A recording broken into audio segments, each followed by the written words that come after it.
नमस्ते।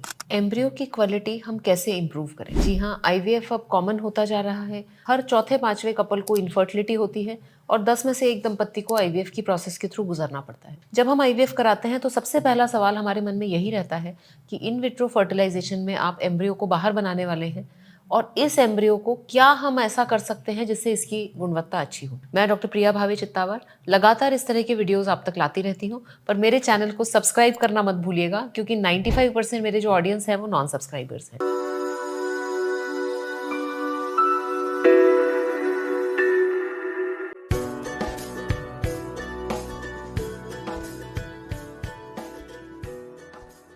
एग और स्पर्म जब फ्यूज होते हैं और उनका जो जेनेटिक मटेरियल है वो मिक्स होकर और एक्टिवेट होकर डिवाइड होना शुरू करता है, तब एम्ब्रियो का फॉर्मेशन होता है। शुरू के जो पहले 3 दिन होते हैं एम्ब्रियो के, वो जो सेल जो उसमें ग्रोथ होती है वो मैटरनल जीनोम से डिक्टेटेड होती है। कॉम्पैक्शन यानी डे 3 के आखिरी तक एम्ब्रियोनिक जीनोम अवेकन होता है और इसके बाद की जो ग्रोथ है वो एम्ब्रियो के जीन्स एक्टिवेट होने के बाद होती है। डे 3 तक का जो एम्ब्रियो क्वालिटी है वो काफी हद तक एग की क्वालिटी से रिलेटेड रहता है। वहीं डे 4 और डे 5 पे जो हमको एम्ब्रियो क्वालिटी दिखती है वो एम्ब्रियो का जीनोम एक्टिवेट होने के कारण दिखती है, तो उसमें स्पर्म का भी कंट्रीब्यूशन काफी कुछ रहता है। पर तीसरी एक इंपॉर्टेंट चीज है जो बहुत इंपॉर्टेंट है, कल्चर कंडीशंस। किस जगह पे ये एम्ब्रियो बनाया गया, किस वातावरण में उसे कल्चर किया गया, उसके आसपास का जो मिलियो था, यानी कि उसके आसपास जो ऑस्मोलैलिटी, जो पीएच, जो टेम्परेचर, जो ह्यूमिडिटी, वो ऑप्टिमम माँ की कोख के अंदर जैसी होती है एग्जैक्टली वैसी थी कि नहीं। तो आइए इन तीनों फैक्टर्स को एक एक करके देखते हैं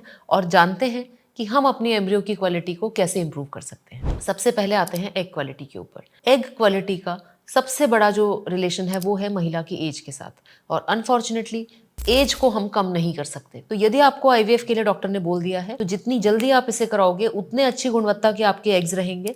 दूसरी चीज है आपके शारीरिक स्वास्थ्य, वजन और बाकी मेटाबॉलिक पैरामीटर्स को लेकर। आईवीएफ शुरू कराने के पहले एक रेगुलर एक्सरसाइज प्रोग्राम में एनरोल करिए जहां पर आप एरोबिक और स्ट्रेंथ ट्रेनिंग दोनों लें। आपके खाने में दो बहुत इंपॉर्टेंट चीजें हैं, प्रोटीन और फाइबर, और ये दोनों ही आपके एग्स की क्वालिटी को इंप्रूव करने में हेल्पफुल हो सकती है। दूसरा एक बहुत बड़ा एग क्वालिटी पुअर होने का कारण होता है एंडोमेट्रियोसिस। यदि आपको एंडोमेट्रियोसिस है तो प्लीज आईवीएफ के डिसीजन को डिले मत करिए। यदि आपने एंडोमेट्रियोसिस की सर्जरी कराई है तो अपने आप कंसीव होने के लिए बहुत लंबा समय आपको नहीं देना है, क्योंकि अगर ये एंडोमेट्रियोसिस रिकर हो गया तो एग्स की गुणवत्ता और कम हो सकती है। अब आते हैं स्पर्म की क्वालिटी के ऊपर। स्पर्म की जो कंट्रीब्यूशन है वो एम्ब्रियो के 4th, 5th और 6th रे की क्वालिटी पर ज्यादा होती है। तो यदि किसी व्यक्ति के स्पर्म्स की क्वालिटी कमजोर है परंतु वो मुख्यतः 3 चीजों का ध्यान देता है, गुटखा, तंबाकू, शराब या और किसी भी तरह के नशे अवॉइड करिए। इसका सीधा सीधा इफेक्ट स्पर्म की डीएनए इंटेग्रिटी पर आता है। जब स्पर्म में डीएनए फ्रेगमेंटेशन बढ़ जाता है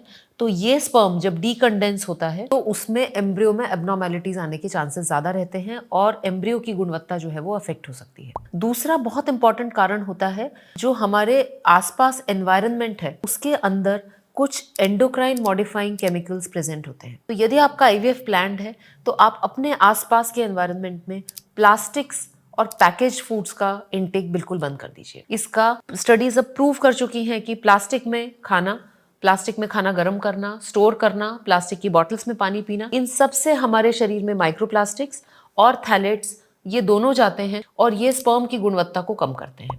तीसरा बहुत इंपॉर्टेंट है पुरुषों के लिए वेट का मैनेजमेंट। आमतौर पे हम महिलाओं को तो सजेशन दे देते हैं वेट कम करने का, परंतु पुरुषों में ओबेसिटी एक बहुत बड़ा कारण है हाई ईस्ट्रोजन लेवल्स की और पुअर स्पर्म क्वालिटी की। जाहिर सी बात है, स्पर्म क्वालिटी पुअर होगी तो एम्ब्रियो की क्वालिटी भी पुअर होगी। तो यदि आप चाहते हैं कि आप अपने स्पर्म की गुणवत्ता इंप्रूव करें तो एडिक्शन से बचें, डाइट को अच्छा रखें, प्लास्टिक्स और पैकेज्ड फूड का उपयोग कम से कम करें और अपने वजन को सही अनुपात में रखें। Last and most important is the skill of your doctor and embryologist. एक अच्छा आईवीएफ का प्रोटोकॉल जिसमें बहुत प्रॉपर स्टिमुलेशन हुआ है, सही समय पर ट्रिगर इंजेक्शन दिया गया है, पिकअप सही तरीके से किया गया है, एम्ब्रियोलॉजिस्ट बहुत स्किल्ड हैं अपने जॉब में और उन्होंने एक बहुत अच्छा एम्ब्रियो क्रिएट किया है, ये भी एक बहुत बड़ा कॉन्ट्रीब्यूटर होता है एग क्वालिटी के ऊपर और एम्ब्रियो क्वालिटी के ऊपर। ये सब प्रिकॉशंस लेने के बाद भी 10% केसेस में एम्ब्रियो क्वालिटी पुअर होती है। मैं कमेंट्स में लिंक कर दूंगी हमारे एम्ब्रियो क्वालिटी और उसके प्रेगनेंसी रेट पर जो इफेक्ट है उसके वीडियो पर,